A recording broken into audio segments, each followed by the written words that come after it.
कहा जा सकता था x greater than -1 and x is less than 1। Then the third definition, जब आप इस फंक्शन में x की पावर 2 डॉट 1 रहा होगा तो तब जबकि हमारा x स्क्वायर डॉट 1 रहा, that is x is equal to +1 and -1। तब x की पावर 2 का power n tends to infinity पर डॉट 1 रहा होगा। अगर आपने डॉट 1 लिखा तो दिस इज x की पावर 2n, यहां पर आप सीधे सीधे x का power 2n divided by x plus ax square plus bx divided by x का पावर 2n प्लस 1 लिख सकते। This is 1, this is 1। तो आपका जो फंक्शन है that is 1 upon x plus ax square plus bx divided by 2 था। हालांकि x को प्लस माइनस 1 रख ही सकते हैं। तो हमारा जो फंक्शन fx बना, उस फंक्शन को रिडिफाइन करने के बाद कुछ ऐसा लिखा जा सकता था, that is 1 upon x when x is less than -1 and x is greater than 1। This function is ax square plus bx when x is greater than -1 and x is less than 1। Similarly, अगर आपने x is equals to 1 पर value निकाला होता तो 1 पर तो dot यही अपना वैल्यू आने वाला है, तो आपने x को अगर 1 रखा होता तो 1 plus a plus b divided by 2, तो this is 1 plus a plus b divided by 2 आता। और अगर आपने x is equals to -1 पर निकाला होता तो this is -1 plus a minus b divided by 2 के बराबर आता। ये तो हमारा फंक्शन है। अब देखिए, अगर ये फंक्शन कंटिन्यूअस है for all x belongs to r, तो बस -1 और 1 के ऊपर डेफिनेशन चेंज हुआ, तो हम लोग at x is equals to 1 बात करेंगे। जब हम लोग x इज इक्वल्स टू 1 पर बात करेंगे तो x इज इक्वल्स टू 1 के ऊपर जो वैल्यू है that should be equal to 1 plus और 1 माइनस वाला वैल्यू। तो f of 1 minus is actually f of 1 minus यहां से यूज होगा, f ऑफ 1 माइनस यहां से यूज होगा, that is a plus b and f of 1 plus is actually 1 only. So this a plus b is equals to 1 and this 1 plus a plus b, 1 plus a plus b divided by 2 is also equal to 1 के बराबर। और जब हम लोग at x is equals to -1 बात कर रहे होंगे तो f of is equals to f of -1 minus, तो -1 माइनस पर वैल्यू यहां से आएगा और -1 प्लस पर वैल्यू इस वाली डेफिनेशन से यूज होगा। तो this is -1 is equals to a minus b and also this is equal to -1 plus a minus b divided by 2। आप या तो इन्हें सॉल्व कर लें या तो इन्हें सॉल्व कर लें and the value of a is 0 and b is equals to 1। तो ठीक है, a और b का वैल्यू हम लोग निकाल कर लिख सकते हैं किसी भी पर्टिकुलर, या तो आप x इज इक्वल्स टू 1 या b x is equals to -1 वाला यूज करें। a का value 0 and b is equals to 1, तो इस वैल्यू को हम लोग निकाल सकते हैं।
Next is type of discontinuity।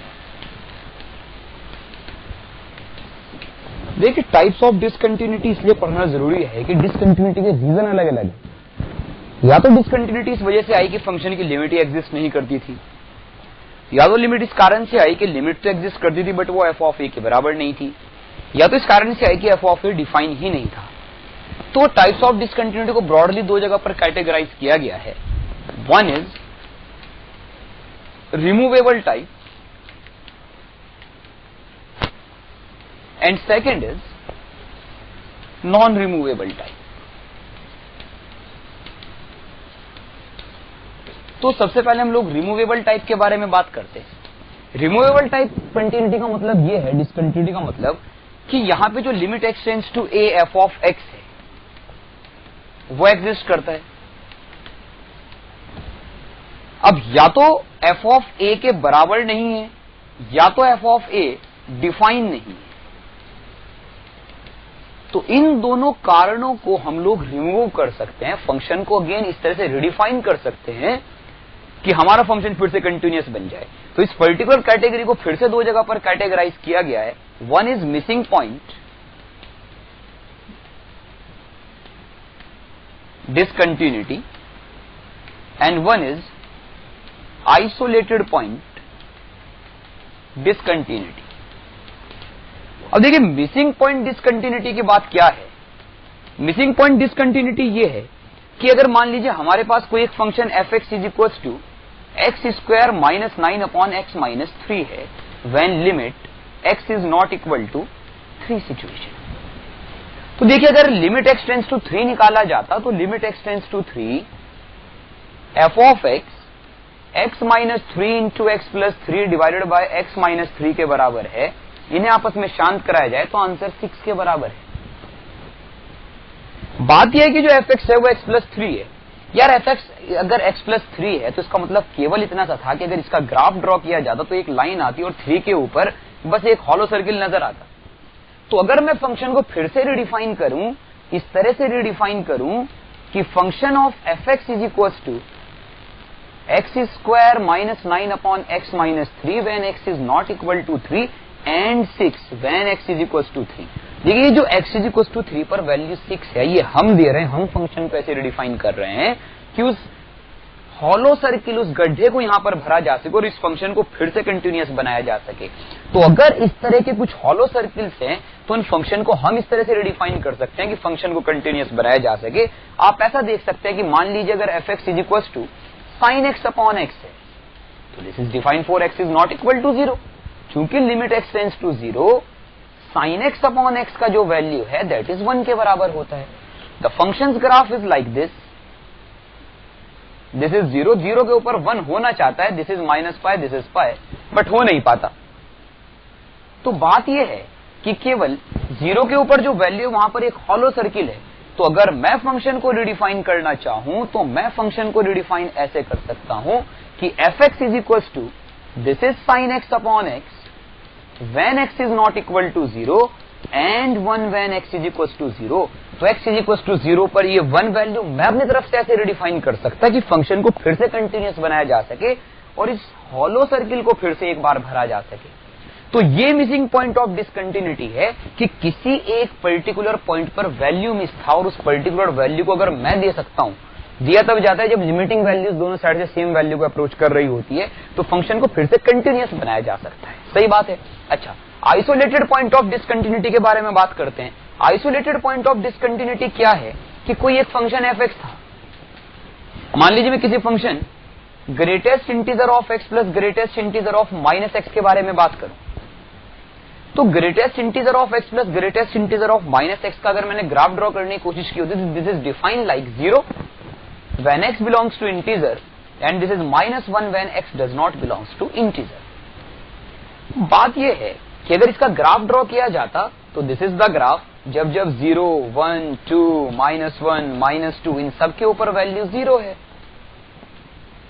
और जब जब ये इंटीजर नहीं है तब तब इसका वैल्यू -1 है, बट यहां हॉलो, यहां भी हॉलो, यहां भी हॉलो, यहां भी हॉलो, यहां भी हॉलो। तो बात बस इतनी सी है कि ऐसा कुछ है कि कोई परिवार, कुछ सदस्य बस ऊपर जाकर बैठे, या ऐसा कुछ कि किसी पर्टिकुलर वैल्यूज के ऊपर फंक्शन का वैल्यू तो डिफाइन है बट वो कहीं और है। फंक्शन 2 -0 1 -1 प्लस दोनों पर डिफाइन था, -1 था, बट डॉट 1 के ऊपर वैल्यू कहीं और जाकर बैठा है। तो इस फंक्शन को फिर से मैं रिडिफाइन कर सकता हूं कुछ इस तरह से कि फंक्शन को कंटिन्यूअस बनाया जा सके। अब कंटिन्यूअस बनाने का तरीका इसे रिडिफाइन करना है। तो रिडिफाइन करने के लिए मैंने एफ एक्स को ऐसे लिखा, f x is equal to greatest integer of x plus greatest integer of minus x when x does not belongs to integer. तब तो ये वाली लाइन बनेगी विद हॉलो, और जहां जहां इंटीजर आ रहा था वहां वहां मैंने कहा कि -1 when x belongs to integer. तो फंक्शन को मैं से रिडिफाइन कर रहा हूं। देखो फंक्शन यही था, बट कुछ पर्टिकुलर हॉलो सर्किल्स को भरने के लिए, देखो दोनों ही टाइप ऑफ डिसकंटिन्यूटी ऐसी है कि कुछ पर्टिकुलर हॉलो सर्किल्स आया करते, उन हॉलो सर्किल्स को भरने के लिए या तो वहां पर वैल्यू थी ही नहीं, हमने अपनी तरफ से दी, वैल्यू थी बट वो उन हॉलो सर्किल्स को अवॉइड कर तब दी हुई थी, तो हमने कहा नहीं, हम रिडिफाइन करते हैं, x बिलोंग्स टू इंटीजर के लिए आप fx को यूज करें, जब x does not belongs to integer है, और जब x बिलोंग्स टू इंटीजर है तब हमारी वाली डेफिनेशन यूज करें। देखिए ऐसा नहीं है कि फंक्शन को चेंज किया गया है, फंक्शन को केवल कुछ पर्टिकुलर पॉइंट्स पर कंटिन्यूअस बनाने के लिए रिडिफाइन किया गया है, फंक्शन आज भी fx वैसा ही है। तो इस तरह की डिसकंटिन्यूटी जिसमें हम लोग उस फंक्शन को इन सच अ वे रिडिफाइन कर सकते हैं कि फंक्शन फिर से कंटिन्यूअस बनाया जा सके, is the removable type of discontinuity, and two type when missing point, जबकि उस पर्टिकुलर पॉइंट पर फंक्शन का वैल्यू था ही नहीं, एंड आइसोलेटेड पॉइंट, जबकि फंक्शन की वैल्यू तो था बट वो कहीं और था। तो इन दोनों टाइप में हम लोग फंक्शन को कंटिन्यूअस बना सकते हैं।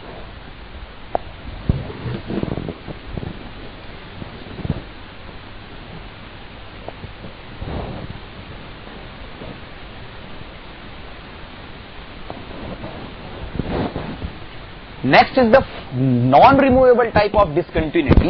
अगर non removable type of discontinuity की बात करें तो हालांकि जैसा इसका नाम बता रहा है, इस पर्टिकुलर टाइप ऑफ डिसकंटिन्यूटी को रिमूव नहीं किया जा सकता।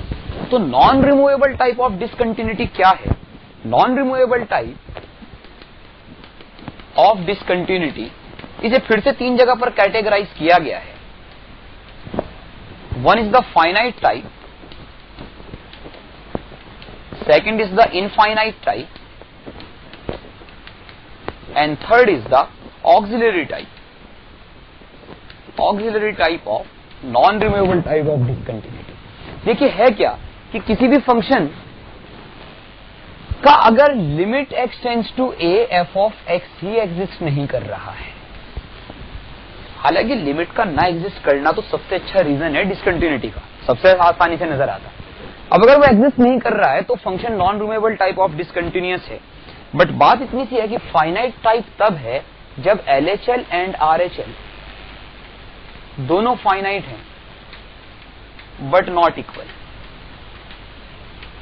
मतलब दैट काइंड ऑफ सिचुएशन कि थे दोनों a माइनस a प्लस के ऊपर वैल्यू बट दोनों अलग थे, तो this type of discontinuity is finite type non removable type of discontinuity. Infinite type जब वन और both LHL and RHL tends to infinity, this kind of situation कि किसी पॉइंट के लेफ्ट राइट में इंफिनिटी की तरफ जा रहा है। ऑक्सिलरी टाइप ऑफ डिसकंटिन्यूटी जब फंक्शन का वैल्यू किसी फाइनाइट इंटरवल के बीच में नाच रहा है, हमें पता नहीं है कि फंक्शन का वैल्यू एग्जैक्टली होने वाला क्या है, तो हम फंक्शन को auxiliary type of non removable type of discontinuity कहते हैं।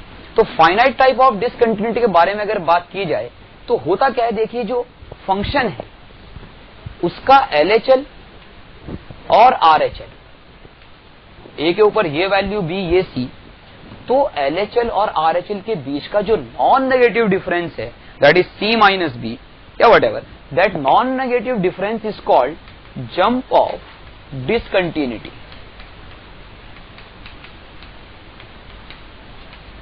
तो इस पर्टिकुलर टाइप ऑफ सिचुएशन में जबकि वो फाइनाइट टाइप, इनफाइनाइट टाइप या ऑक्सिलरी टाइप है, तो फंक्शन को रिडिफाइन नहीं किया जा सकता है, फंक्शन को कंटिन्यूअस वे नहीं बनाया जा सकता। तो this type of discontinuities are called non removable type of discontinuities.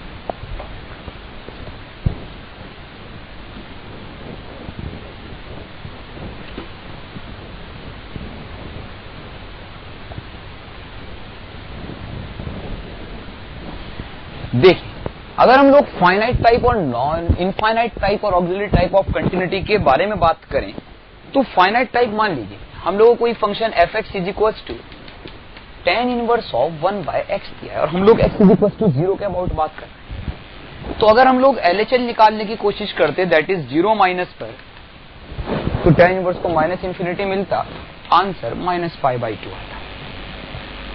अगर RHL निकालने की कोशिश करते तो 0 प्लस पर आंसर π/2 आता। तो LHL is not equal to RHL, so function is discontinuous, finite है दोनों, finite type of non removable type of discontinuity है। देखिए इन दोनों के बीच का नॉन नेगेटिव डिफरेंस जो है वो जंप ऑफ डिसकंटिन्यूटी है। LHL और RHL के बीच का जो नॉन नेगेटिव डिफरेंस है वो जंप ऑफ डिसकंटिन्यूटी है। और अगर कोई फंक्शन अलग अलग इंटरवल में कंटिन्यूअस है तो उसे पीस वाइज कंटिन्यूअस या तो सेक्शनली डिसकंटिन्यूअस या सेक्शनली कंटिन्यूअस टाइप फंक्शन भी कहते हैं। तो डिफरेंट जंप्स भी हो सकते हैं कि अलग यहाँ कहीं BCB पर बात हो रही होती तो कुछ और अलग जंप आ रहा होता, बट एवरी टाइम किसी एक पर्टिकुलर पॉइंट पर अगर finite type of non removable type of discontinuity अगर होती है तो LHL और RHL के बीच का जो नॉन नेगेटिव डिफरेंस है that is the jump of discontinuity. तो अगर यहाँ पर हम लोगों को जंप निकालना होता तो jump is equal to π/2 minus π/2 that is π/2, this is pi. तो pi is the jump of discontinuity. चलिए नेक्स्ट वन, अगर मान लीजिए हम लोग किसी function f(x) is equal to mod sine x upon x के बारे में बात करते, at x is equal to 0 की बात हो रही है, जब x is not equal to 0 पर फंक्शन ऐसे दिया लिमिट x टेंड्स टू 0। तो अगर हम लोग limit x tends to 0 plus निकालते तो 0 प्लस का मतलब mod sine as it is खुलने वाला ये रहा x, आंसर इज 1। और अगर limit x tends to 0 minus का बात होता तो this is mod sine x, एक माइनस साइन के साथ खुलता x, answer is -1। LHL is not equal to RHL, जो function is finite type of non removable type of discontinuity रखता है, and jump is 2, 1 - 1 - 1 that is 2। तो jump of discontinuity is 2। तो इस तरह से हम लोग किसी भी पर्टिकुलर फंक्शन की कंटिन्यूटी के ऊपर कमेंट कर सकते हैं, डिसकंटिन्यूटी के ऊपर कमेंट कर सकते हैं कि वो किस टाइप का डिसकंटिन्यूटी पजेस करता है।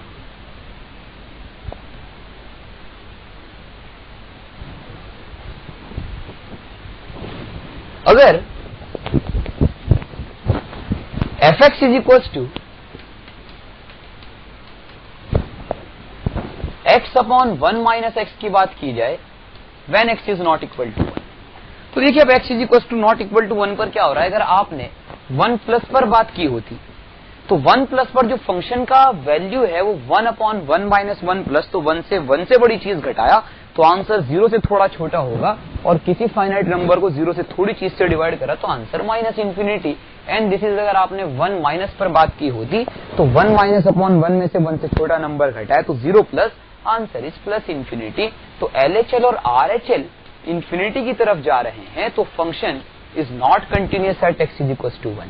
आप e की पावर या 2 का पावर 10x के बारे में भी बात कर सकते हैं, वट एवर, कोई भी एक पर्टिकुलर ऐसा। अगर LHL या RHL में से कोई एक या दोनों +इन्फिनिटी या -इन्फिनिटी की तरफ जा रहे हैं तो function non removable type of infinite type of discontinuity possess करता है। एंड द थर्ड वन, अगर हम लोग f(x) is equal to sine 1 upon x के बारे में बात करें एट x 0 के अबाउट जब जा रहा है। अब देखिए क्या है, अगर आपने x को 0 प्लस या 0 माइनस साइड से कहीं से भी रखने की कोशिश की होती तो साइन को क्या मिलने वाला था यार, आप 0 प्लस रखो या 0 माइनस रखो, साइन को तो +इन्फिनिटी या -इन्फिनिटी मिलने पर वो तो आंसर बिटवीन -1 से 1 ही दे रहा है ना।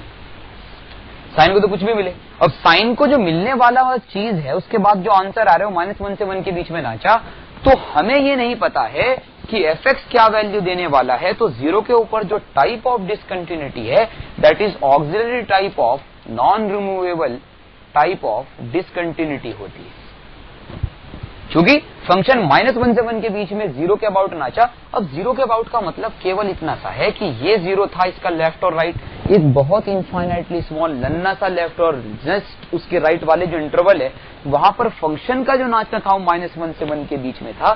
तो ऑक्सिलेटरी टाइप ऑफ डिसकंटिन्यूटी है, क्योंकि फंक्शन की फाइनाइट वैल्यू के ऊपर कमेंट नहीं किया जा सकता और फंक्शन को रिडिफाइन इस तरह से नहीं किया जा सकता है कि उसको फिर से कंटिन्यूअस बनाया जा सके। तो these 3 types of discontinuities are called non removable type of discontinuity. अगर दोनों फाइनाइट है तो फाइनाइट टाइप, अगर कोई भी एक या दोनों में से एक इन्फिनिटी या -इन्फिनिटी तरफ जा रहा है तो इन्फिनिटी इनफाइनाइट टाइप, और अगर फंक्शन की वैल्यू के ऊपर कमेंट नहीं किया जा सकता है, वो किसी पर्टिकुलर इंटरवल के बीच में है, तो this is auxiliary type of non removable type of discontinuity.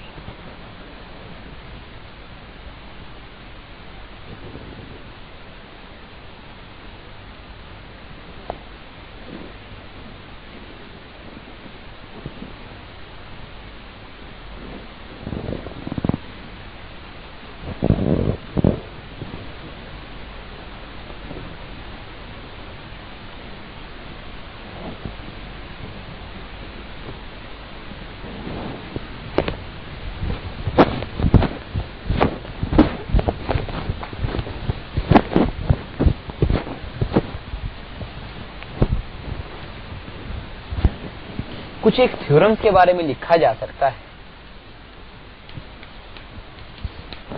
First one, देखिए थ्योरम्स केवल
देखिए कंटिन्यूटी थ्योरम्स के बारे में बात करते। थ्योरम्स बस इतनी सी बात है कि अगर अपने पास कोई दो फंक्शन f(x) और g(x) है या दो से ज्यादा भी फंक्शन है और हमें ये पता है कि कोई एक फंक्शन कंटिन्यूस है, दूसरा डिसकंटिन्यूस या दोनों कंटिन्यूस है, दोनों डिसकंटिन्यूस है, तो उनके एडिशन, सब्ट्रैक्शन, मल्टीप्लिकेशन या डिवीजन से बनने वाले जो फंक्शन है उनके ऊपर कैसे कमेंट किया जाए। तो देखिए अगर दोनों ही फंक्शन कंटिन्यूस है तब तो कंटिन्यूस फंक्शन का एडिशन, सब्ट्रैक्शन, प्रोडक्ट या उनका डिवीजन सभी कंटिन्यूस होते हैं। बस कंडीशन ये है कि जो g(x) है वो 0 नहीं होना चाहिए उस पॉइंट पर जहां पर हम लोग कंटिन्यूटी की बात कर रहे हैं। अच्छा, देन अगर एक फंक्शन कंटिन्यूस और दूसरा डिसकंटिन्यूस है तो फिर उनका एडिशन और सब्ट्रैक्शन तो डिसकंटिन्यूस ही होते हैं, बट उनके प्रोडक्ट या उनके डिवीजन के ऊपर कमेंट नहीं किया जा सकता। बात यह कि उसे हमें चेक करना होगा कि उनका डिवीजन के बाद बनने वाले फंक्शन कंटिन्यूस है या नहीं है, उनके मल्टीप्लिकेशन के बाद बनने वाले फंक्शन कंटिन्यूस है या नहीं है। सेम सिचुएशन अगर दोनों फंक्शन नॉन डिफरेंशिएबल है, सॉरी दोनों फंक्शन अगर डिसकंटिन्यूस है तो डिसकंटिन्यूस होने पर उनका एडिशन, सब्ट्रैक्शन, डिवीजन या मल्टीप्लिकेशन चारों के ऊपर ही कमेंट नहीं किया जा सकता। हमें सबको एक बार चेक करना होगा कि उनसे उनके एडिशन, सब्ट्रैक्शन, डिवीजन या मल्टीप्लिकेशन से बनने वाले फंक्शन कंटिन्यूस है या नहीं है। तो हर बार इस तरह से चेक किया जा सकता है, discontinuous, discontinuous, discontinuous and discontinuous. अच्छा, जैसे मान लीजिए हमारे पास कोई एक फंक्शन f(x) है, x 0 के लिए 1, x 0 के लिए -1 और gx कोई फंक्शन -1, 1 x 0 के लिए और x 0 के लिए। अगर मैं f प्लस जी की बात करूं तो देखिए f प्लस जी का मतलब क्या है, जहां जहां जैसी डेफिनेशन है वहां ऐड करूं तो 1 में 1 ऐड करा, 0 -1 में 1 ऐड करा तो 0, when x<0, when x<0 function is continuous.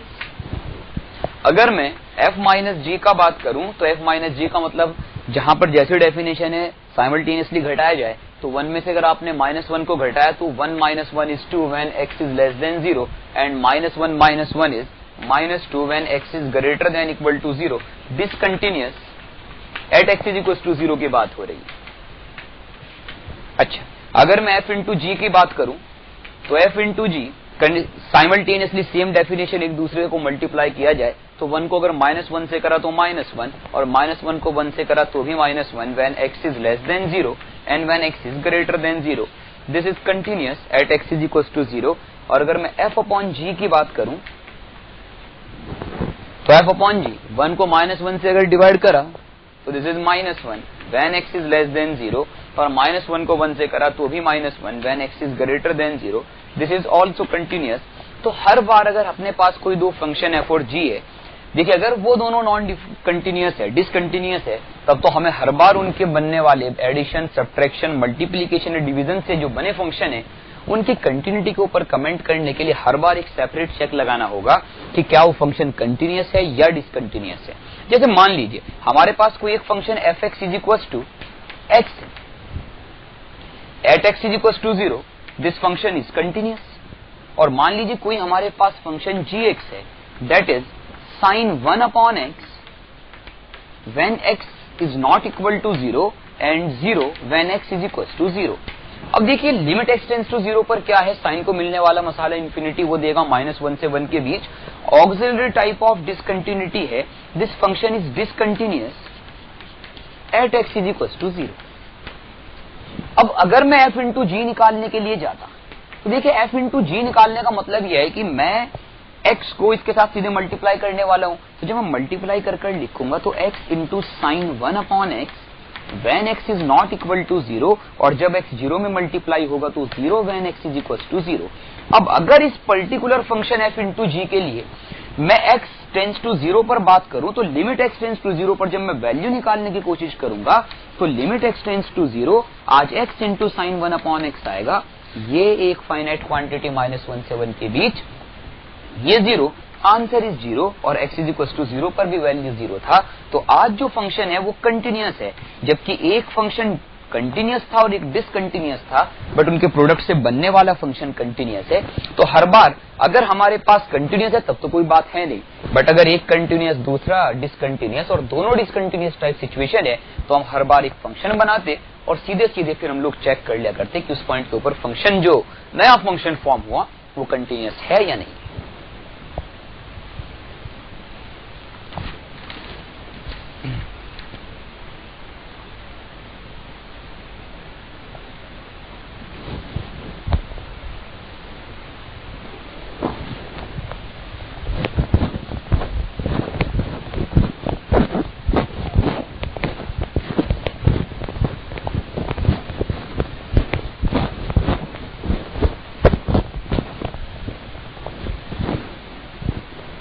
Next is intermediate value theorem.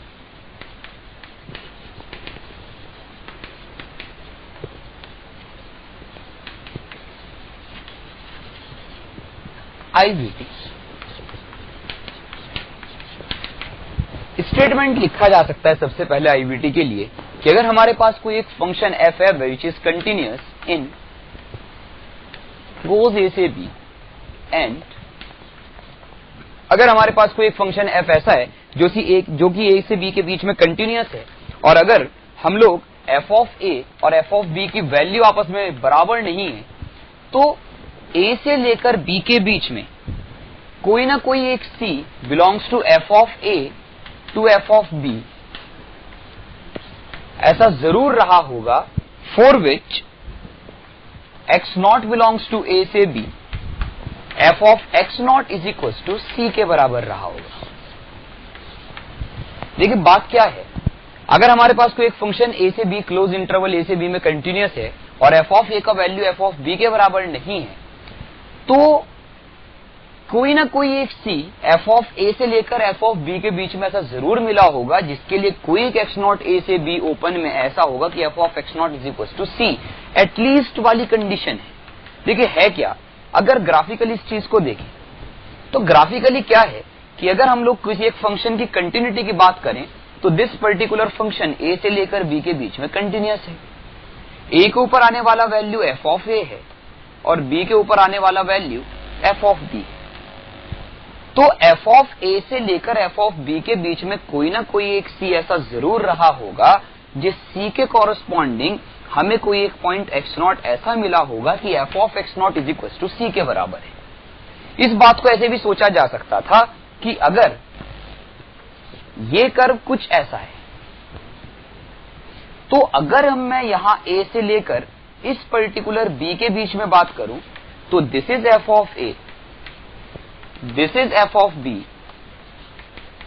तो कोई एक c, दिस इज c, इस c के कॉरस्पॉन्डिंग मुझे x1, this is x2, this is x3, f of x1 is equal to c, f of x2 is equal to c, f of x3 is equal to c। तो अगर कोई function f continuous है a से b के बीच में कोई एक particular point c f of a से f ऑफ b के बीच में ऐसा जरूर होगा जिसके कॉरस्पॉन्डिंग हमें कोई एक x मिल रहा होगा।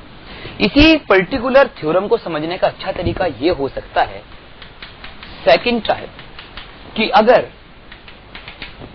कोई एक function f close interval a से b में कंटिन्यूअस है and f of a and f of b have opposite sign. अगर f ऑफ b और f ऑफ a के साइन अपोजिट हैं तो a से b के बीच में फंक्शन f का एटलीस्ट वन रूट तो जरूर रहा होगा।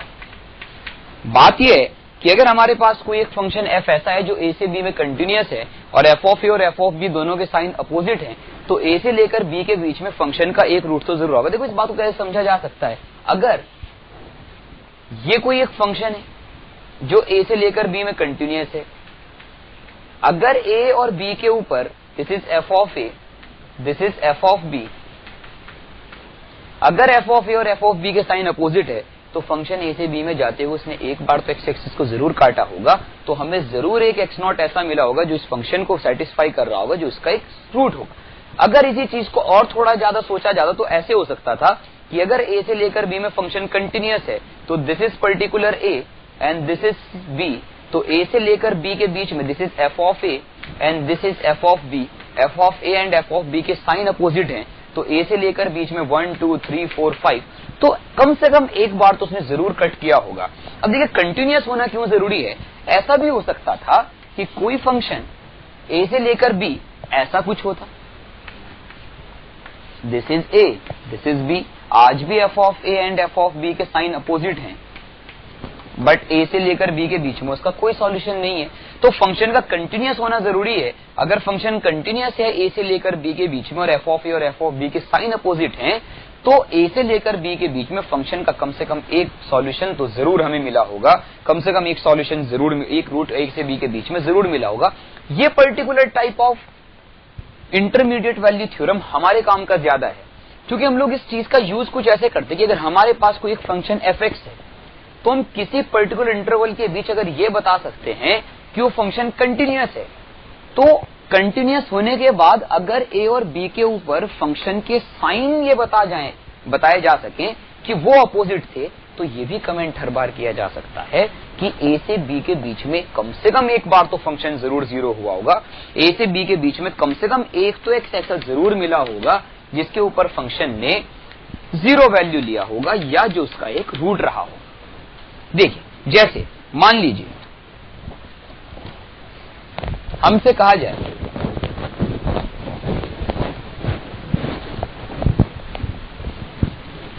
fx is continuous in closed 0 to 1 and f of 0 is equals to f of 1, then show that there exists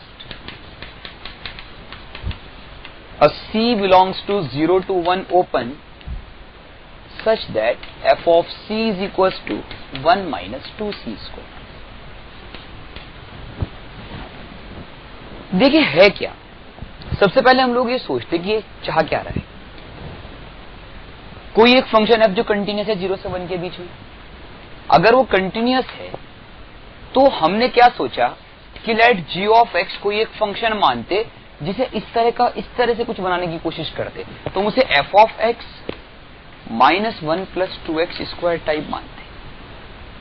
अब देखिए जो fx है वो भी एक कंटिन्यूअस फंक्शन है, दिया है 0 से 1 में कंटिन्यूअस है, और माइनस 1 प्लस 2x स्क्वायर ये भी एक कंटिन्यूअस फंक्शन है, और दो कंटिन्यूअस फंक्शन का एडिशन या सब्ट्रैक्शन ये भी कंटिन्यूअस होता है, ये हम थ्योरम से जान चुके। तो gx जो है वो एक कंटिन्यूअस फंक्शन है इन 0 से 1। अब अगर हम लोग g ऑफ 0 निकालने की कोशिश करते, देखिए g ऑफ 0 निकालने का मतलब क्या है, सीधे सीधे f of 0 minus 1 plus 0 that is f of 0 का वैल्यू 0 माइनस का 1। और g ऑफ 1 निकालने का मतलब क्या है, g ऑफ 1 निकाला तो f ऑफ 1 माइनस 1 प्लस 2, ये तो 0 के बराबर दिया है, 2 माइनस 1 1। तो g ऑफ 0 और g ऑफ 1 के जो साइन है वो अपोजिट हैं, g ऑफ 0 का वैल्यू माइनस है और g ऑफ 1 का वैल्यू पॉजिटिव है। तो इसका मतलब ये था कि अगर g एक ऐसा फंक्शन है जो कंटिन्यूअस है और 0 से 1 के बीच में कंटिन्यूअस और 0 और 1 के ऊपर जो उसके साइन है वैल्यूज के वो अपोजिट हैं, तो बिटवीन 0 से 1 कोई एक c तो ऐसा जरूर रहा होगा जिसके लिए g ऑफ c 0 रहा होगा। तो अगर 0 रहा होगा तो g ऑफ c 0 होने का मतलब f of c minus 1 plus 2c square 0 रहा होगा, या f of c is equal to 1 minus 2c square रहा होगा। यही हमें प्रूव करना था।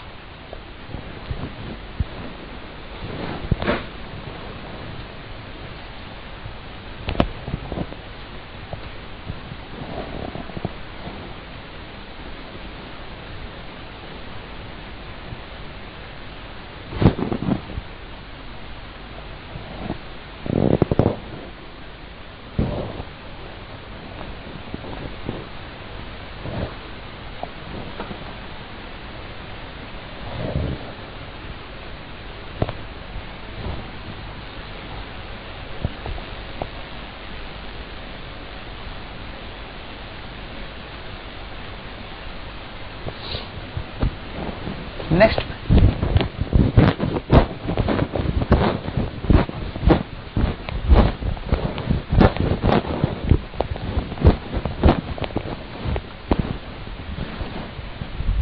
देखिए, मान लीजिए हमें कहा जाए कि f ऑफ x कोई एक कंटिन्यूअस फंक्शन है defined as f 0 to 1 on to 0 to 1 and show that there exists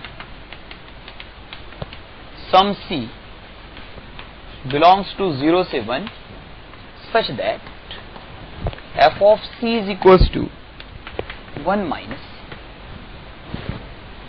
देखिए हमने क्या करा, हमने फिर से कोई एक फंक्शन gx एज्यूम करा, that is f of x minus 1 plus x type assume करा। fx एक कंटिन्यूअस फंक्शन है, ऑलरेडी दिया है, 1 minus x भी एक कंटिन्यूअस फंक्शन है, तो इनका एडिशन सब्ट्रैक्शन ये भी एक कंटिन्यूअस रहा होगा, तो gx भी एक कंटिन्यूअस फंक्शन है। पहली बात 0 से लेकर 1 के बीच में। अब जो फंक्शन हम लोगों ने कोशिश करी g ऑफ 1 निकालने की, तो f ऑफ 1 माइनस 1 प्लस 1 तो f ऑफ 1 के बराबर। g ऑफ 0 निकालने की कोशिश करी तो f ऑफ 0 माइनस 1। अब देखिए बात यह है कि जो f हमारा फंक्शन है उसने कहा कि वो 0 to 1 से लेकर 0 to 1 ऑन टू डिफाइन है। ऑन टू का मतलब ये था कि 0 से लेकर 1 तक के बीच की सारी वैल्यू आई, तो इधर तो सारी आना मजबूरी होता है, तभी फंक्शन डिफाइन होता है। अब देखिए बात क्या है, अगर f ऑफ 0 के ऊपर 0 ही आया होता, अगर f ऑफ 0 के ऊपर 0 आया होता तो f ऑफ 0 की वैल्यू कितनी होती, यहां पर 0 होती, हमारा आंसर आता -1। सही बात। देखो जो भी वैल्यूज 1 और 0 के ऊपर आने वाली है वो तो आएगी तो 0 से 1 के बीच ही, और अगर f ऑफ 0 के ऊपर 1 आया होता तो हमारा आंसर 1 - 1 0 होता। अगर ये 1 ना होता, 1 के अलावा f ऑफ 0 ने कोई और वैल्यू लिया होता तो ये 100% नेगेटिव ही रहा होता। बस केवल एक value when x f of 0 आपका 1 हुआ, केवल उस पर्टिकुलर केस को छोड़कर ये हमेशा के लिए नेगेटिव है। सही बात है। और g ऑफ 1 का जो वैल्यू है वो f ऑफ 1 के बराबर है। f ऑफ 1 का वैल्यू आया तो 0 से 1 के ही बीच होगा, तो बस वो 0 से लेकर 1 के बीच है तो हमेशा पॉजिटिव ही रहा होगा। बस केवल उस केस को छोड़ देते हैं जब ये 0 हो रहा है। देखो 0 के बाद में हम सेपरेटली बात करते तो उसके अलावा तो ये हमेशा पॉजिटिव और ये हमेशा नेगेटिव है। 0 होने वाली सिचुएशन क्या है, 0 होने वाली सिचुएशन ये है कि मैं ये कह रहा हूं कि f ऑफ 0 तो 1 हो जाता है और f ऑफ 1 0 हो जाता है।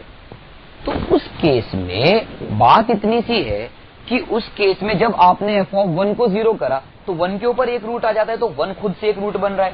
देखो आईबीटी का जो यूज है वो ऐसा है कि फंक्शन अगर 0 से 1 क्लोज में कंटिन्यूअस है तो कोई एक c 0 to 1 ओपन में रहा होगा जिसके लिए g ऑफ c 0 होता है। बट हम क्लोज में बात कर रहे हैं, तो क्लोज लगाने का सेंस भी केवल इतना सा है कि क्लोज इसलिए लगाया जा रहा है कि अगर 1 एक रूट हो जाता तो भी उस दिन एक दिन ये 0 होता, और अगर 0 एक रूट हो जाता तो ये 0 होता। तो दोनों ही सिचुएशन में बस ये रूट वाली कॉर्नर पॉइंट्स वाली सिचुएशन है, उसके अलावा तो हमेशा ये पॉजिटिव ये नेगेटिव है। तो इसका मतलब g ऑफ 1 और g ऑफ 0 के साइन अपोजिट है, और अगर साइन अपोजिट है तो कोई तो c बिलोंग्स टू 0 से 1 रहा होगा। और क्लोज इसलिए लगा रहे हैं कि बाउंड्री पॉइंट्स के ऊपर रूट वाली कंडीशन आ रही है, तो कोई एक पॉइंट c ऐसा रहा होगा जिसके लिए g ऑफ c 0 रहा होगा, that is f of c minus 1 plus c 0 रहा होगा, that is f of c is equal to 1 minus c। यही हम लोगों को प्रूव करना है। तो हर बार जब भी हम लोग को ऐसी चीजें दी जाती है तो हम लोग को एक फंक्शन एज्यूम करते हैं, और वैल्यू अगर हम लोग डिफरेंट साइन का चीज दिखा सके तो हर बार बता सकते कि उन वैल्यू के बीच में कोई एक c तो ऐसा जरूर रहा होगा जिस पर्टिकुलर वैल्यू के ऊपर g ऑफ x 0 रहा होगा। सही बात है।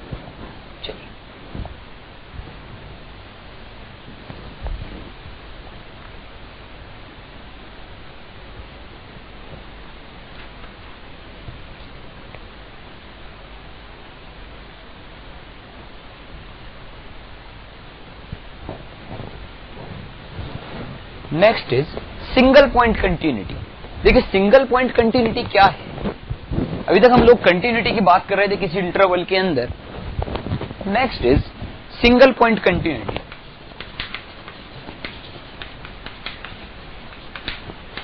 सिंगल पॉइंट देखिए, मान लीजिए हम लोगों को एक function f x is equal to x when x belongs to rational number and 0 when x does not belongs to rational number दिया जाए।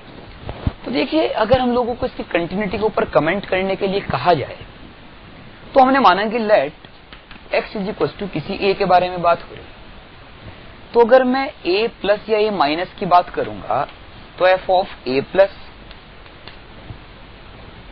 अब a प्लस रैशनल था इरैशनल, ये सोचना बहुत जरूरी है। देखिए, बात यह है कि दुनिया के हर दो रैशनल के बीच में एक इरैशनल आया ही करता है। तो a प्लस रैशनल भी हो सकता था, इरैशनल भी। तो डेफिनेशन अगर a प्लस की रैशनल वाली यूज होती तो a आंसर आता, a प्लस टाइप, और अगर a प्लस पर ये इरैशनल होता तो आंसर 0 आता। सिमिलरली अगर मैं f ऑफ a माइनस का बात करूं तो उसके बारे में नहीं पता रैशनल या इरैशनल, तो वो भी या तो a होता तब जबकि आप उसे इरैशनल मान लेते, या वो ऐसे सोचा जाए कि इसके बाद बीच में a आया तो यहां पर 0 और ये a होता। अब इन दोनों को बराबर करने का तरीका केवल एक ही है कि a 0 के बराबर होता या 0 a के बराबर होता। तो बात इतनी सी है कि अगर इस फंक्शन को कंटिन्यूअस होना है तो कंटिन्यूअस होने के लिए केवल x इज इक्वल टू 0 ही एक ऐसा पॉइंट है जिसके ऊपर ये फंक्शन कंटिन्यूअस हो सकता। चूंकि अगर आपने 0 प्लस लिया तो भी आपका वैल्यू 0 आएगा, और अगर आपने 0 माइनस लिया तो भी आपका वैल्यू 0 आएगा। तो only at x is equal to 0 this particular function is continuous. देखिए, मान लीजिए हम ये कहें कि f x is equal to कोई एक फंक्शन है x square when x belongs to rational and 1 when x does not belongs to rational. तो देखिए, बात क्या है, अगर इसकी कंटिन्यूटी की बात की जाए तो फंक्शन की continuity at x is equal to a पर बात हो रही है। अब a के ऊपर या तो a प्लस था या तो a माइनस था। अब a प्लस या a माइनस रैशनल या इरैशनल के अकॉर्डिंग अलग अलग डेफिनेशन देते। तो डेफिनेशन या तो a स्क्वायर आती, या तो 1 आती, या तो 1 आती, या तो a स्क्वायर आता। अब बात यह है कि अगर फंक्शन को कंटिन्यूअस होना है तो कंटिन्यूअस होने के लिए तो LHL RHL बराबर हुआ करते हैं, और बराबर होते तो a स्क्वायर 1 के बराबर होता या a is equal two plus minus 1। तो बात यह है कि x is equal two plus minus 1 ही केवल दो ऐसे पॉइंट हैं जिनके ऊपर ये फंक्शन कंटिन्यूअस है। तो इस पर्टिकुलर चीज को सोचने का तरीका बस इतना सा है कि चूंकि देखिए रैशनल और इरैशनल का केस क्या है, हर रैशनल के बाद इरैशनल है। तो डेफिनेशन रैशनल पर एक्स स्क्वायर, इरैशनल पर 0, रैशनल पर एक्स स्क्वायर 0। तो ये स्प्रेडिंग टाइप है कि एक पॉइंट स्कैटरिंग है, एक पॉइंट यहां यहां यहां यहां यहां यहां। तो इस पर्टिकुलर चीज को समझने का तरीका बस इतना सा है कि अगर LHL RHL दोनों आपस में बराबर हो जाते तो जिस पर्टिकुलर पॉइंट पर वो होते बस उसी पर्टिकुलर पॉइंट पर this type of function continuous हुआ करते हैं। यार ये एक्स स्क्वायर जब 1 के बराबर जैसा नजर आएगा, क्योंकि रैशनल के जस्ट बाद इरैशनल आने वाला है, तो वो पर्टिकुलर पॉइंट हर बार ऐसे ही आया करता। हमने सोचा कि स्क्वायर को 1 के बराबर करा, क्योंकि यहां डेफिनेशन आपस में बराबर होनी चाहिए, तो x प्लस माइनस 1 के बराबर आता है।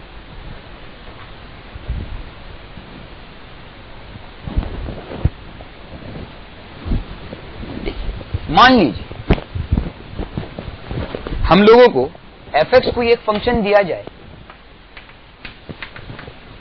f of x is equal to x square plus 3x plus 2 when x belongs to rational and this is x square plus a when x does not belongs to rational. और अगर continuous है at x is equal to 3 then a is what. तो देखिए, अगर ये continuous है तो 3 का या तो 3 प्लस था या तो 3 माइनस था।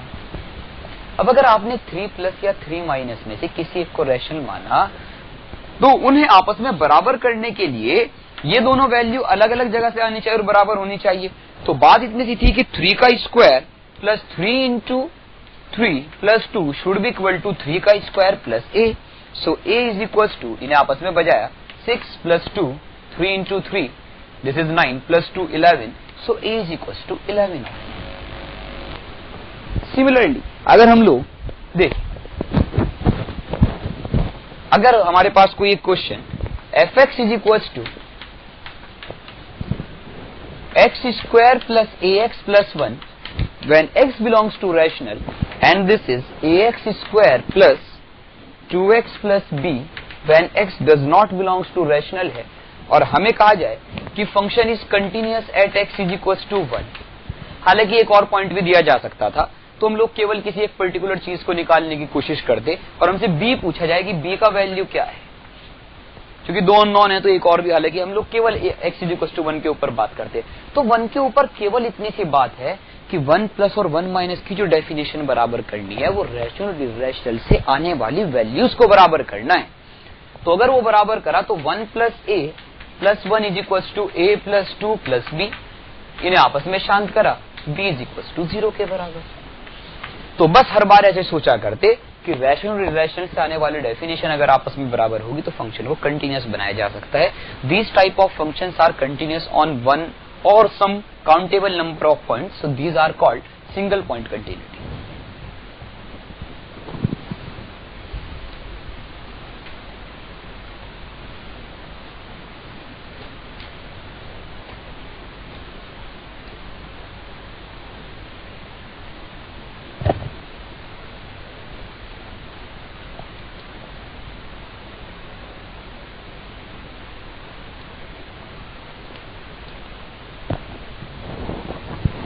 कुछ एक पर्टिकुलर नोट्स लिखे जा सकते हैं कंटिन्यूटी के बेसिस पर, कुछ एक पर्टिकुलर चीजें कि अगर हमारे पास कोई एक फंक्शन f(x) है, फर्स्ट वन, अगर हमारे पास कोई एक फंक्शन f(x) है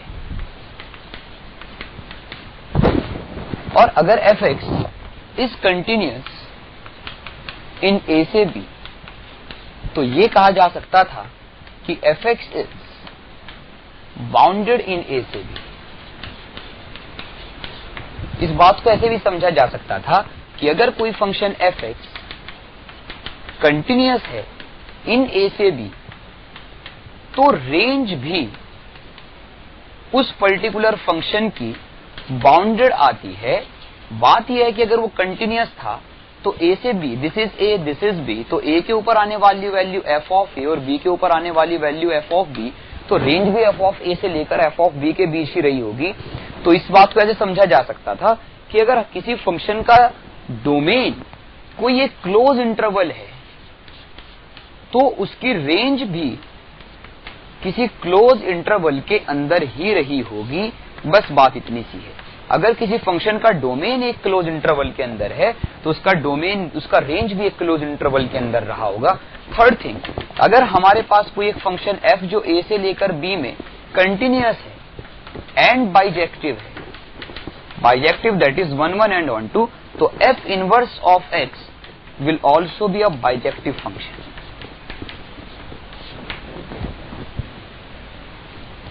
और साथ ही यह भी बताया जा सकता है कि जो f इनवर्स ऑफ x है वो एक कंटिन्यूअस फंक्शन भी रहा होगा। अगर f एक कंटिन्यूअस फंक्शन है तो f इनवर्स x भी एक कंटिन्यूअस फंक्शन रहा होगा एंड बाइजेक्टिव ऑल्सो।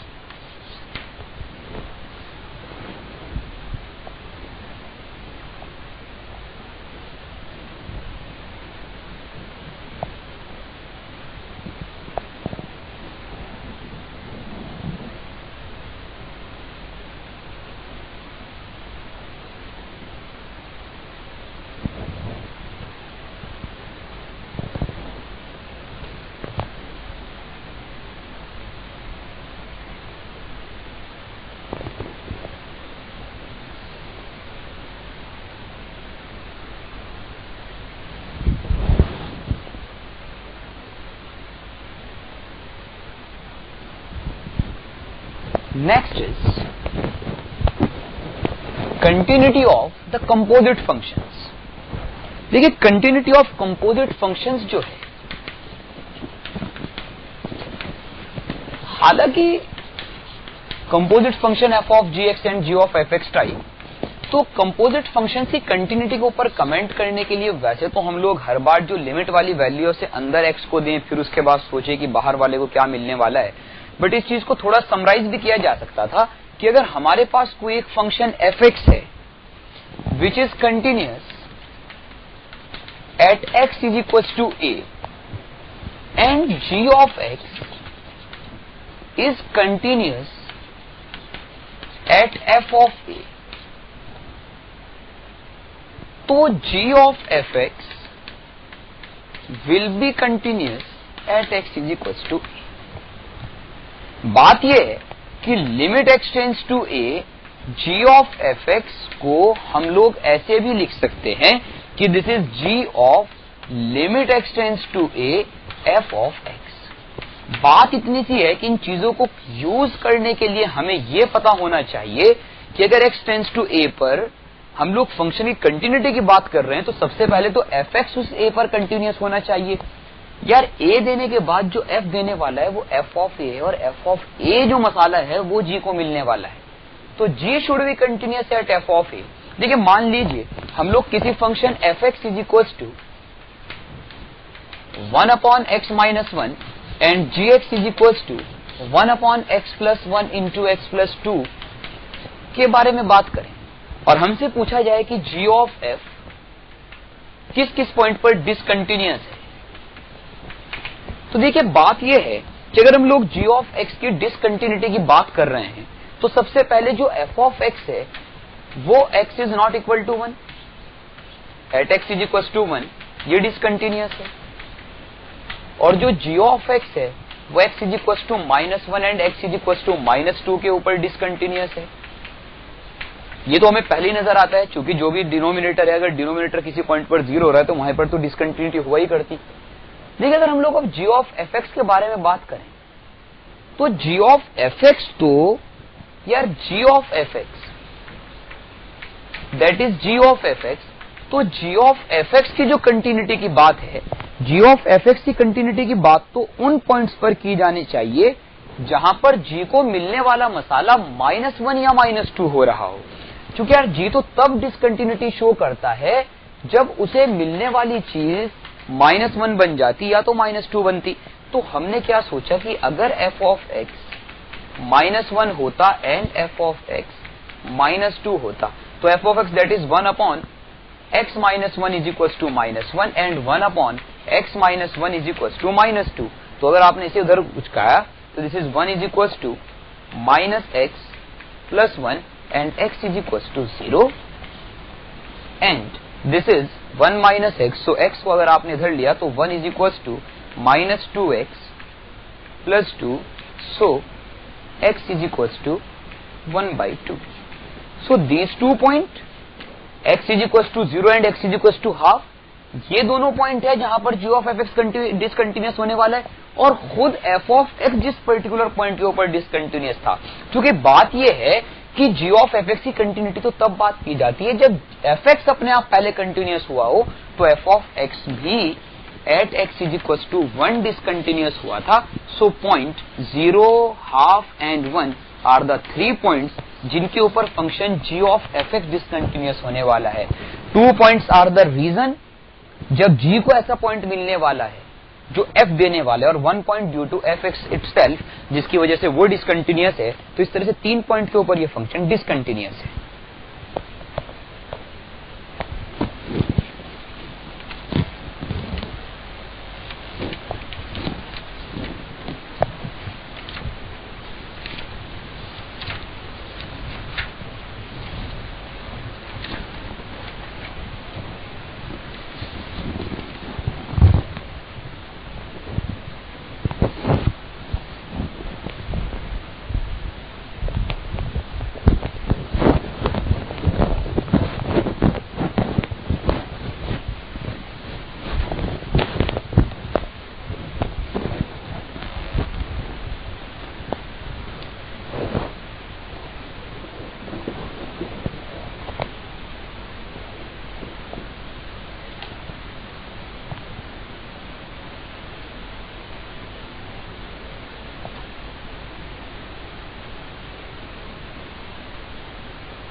कुछ एक क्वेश्चन किए जा सकते हैं। Nature of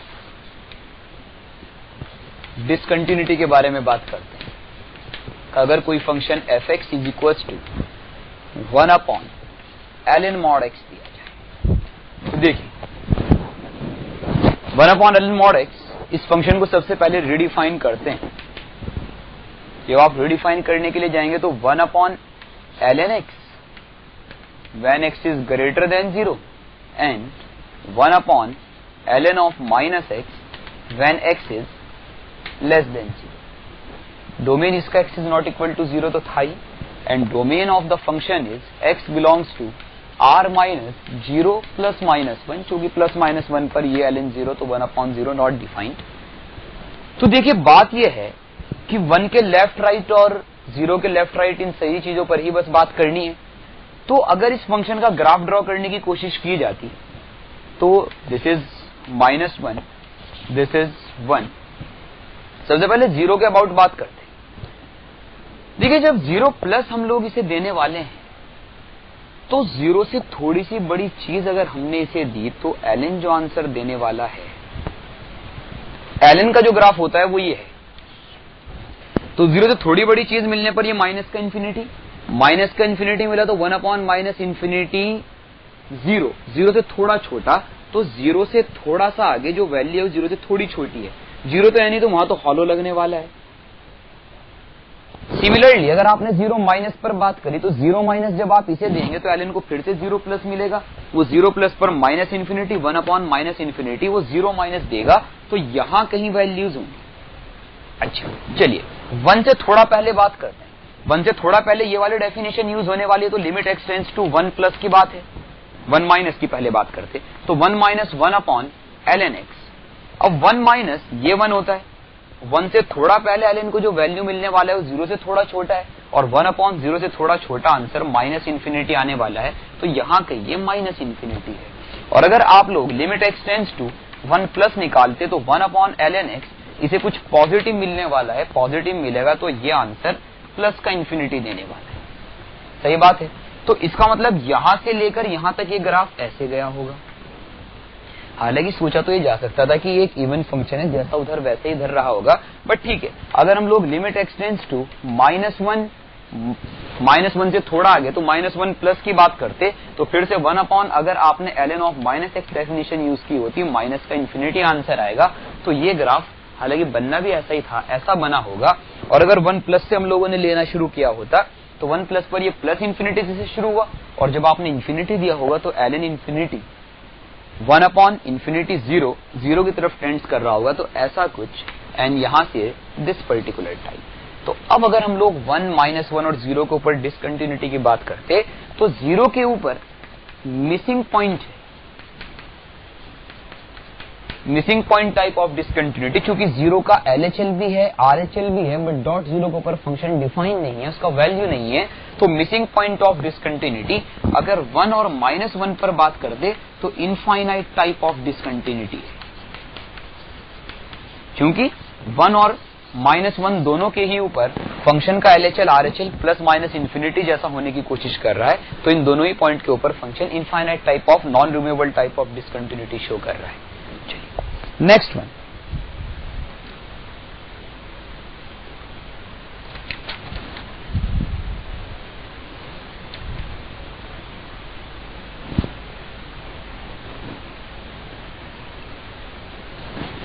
fx is equals to